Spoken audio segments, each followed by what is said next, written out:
Welcome to Texas State University's Chemistry 2330 Introduction to Organic Chemistry. I'm your guide, Dr. David Irvin. We will conclude Chapter 8 with section Part 4, Reactions of Ethers. So, ethers resemble hydrocarbons in their resistance to chemical reactions. They are very hard to oxidize. Things like chromic acid do not react with them. They are unaffected by most acids and bases at moderate temperatures. Because of this, we tend to use them as solvents because they tend to be chemically inert and they can dissolve a large number of things because of the dipole interaction available to them. Okay. However, once we make cyclic ethers that are very small, like these three-membered rings here, the ring strain of this ring that we find in this three-membered ether we call an epoxy makes it be able to react and spring open under nucleophilic attack. So we have several of these cyclic ethers available to us. The general functionality is shown here with this, and this tends to be called the epoxy. So you may have heard an epoxy resin. This is the functional group found in those things. The simplest of which is called ethylene oxide. It's just that ring by itself. But then we can also, by adding other alkanes to the end, we can change the functionality to make things like propylene oxide or epichlorohydrin. It's produced industrially by taking ethylene gas, oxygen with a silver catalyst, and the oxygen will add across the double bond, generating two equivalents of our ethylene oxide.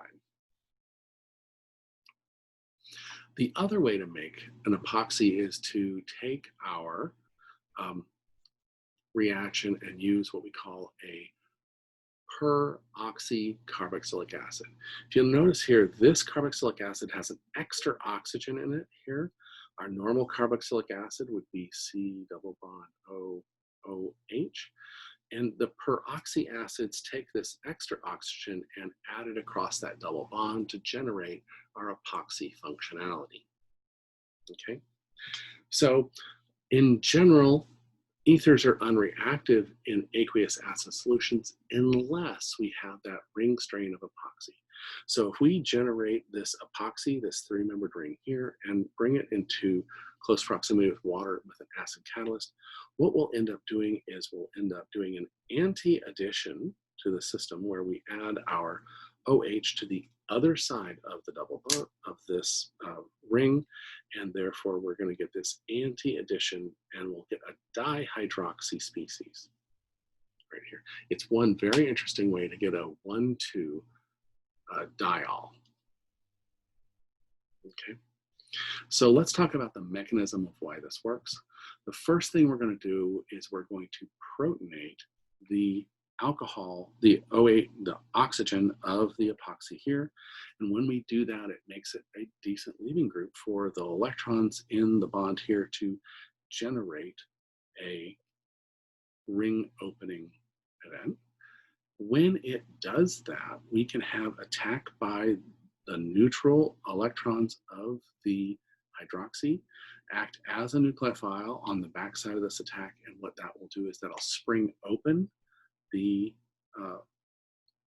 ring, giving us a new bond with oxygen. And then, of course, the last step is to take the proton away from the attacking nucleophile here by some Lewis base in solution to generate our neutral dialkoxy species and regenerate our acid catalyst. Okay, now we can use that ring strain to our advantage because many different nucleophiles will react with that system to ring open that three-membered ring because of ring strain. And so we can use other nucleophiles, like neutral ammonia is a nucleophile because of the lone pair.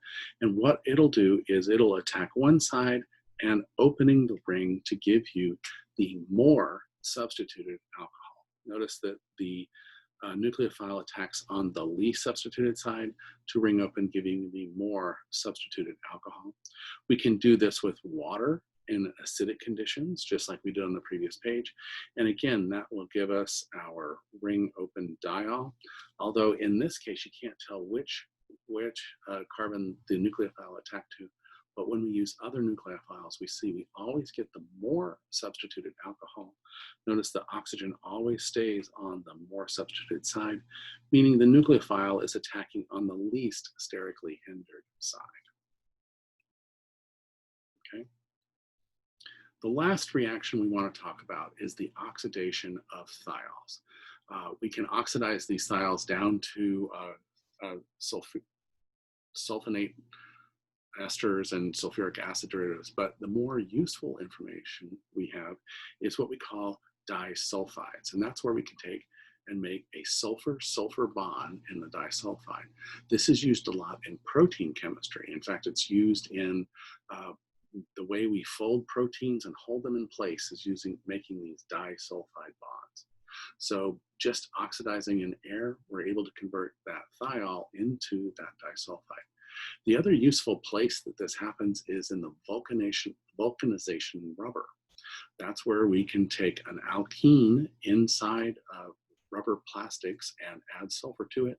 It creates these disulfide bonds. These disulfide bonds are really interesting in the fact that they can break and then reform and break and reform, and that's what gives rubber its durability and its elasticity. Okay, so this concludes our reactions with alcohols, ethers, and thiols. We'll continue on next with chapter 9, benzene and its derivatives in the next video.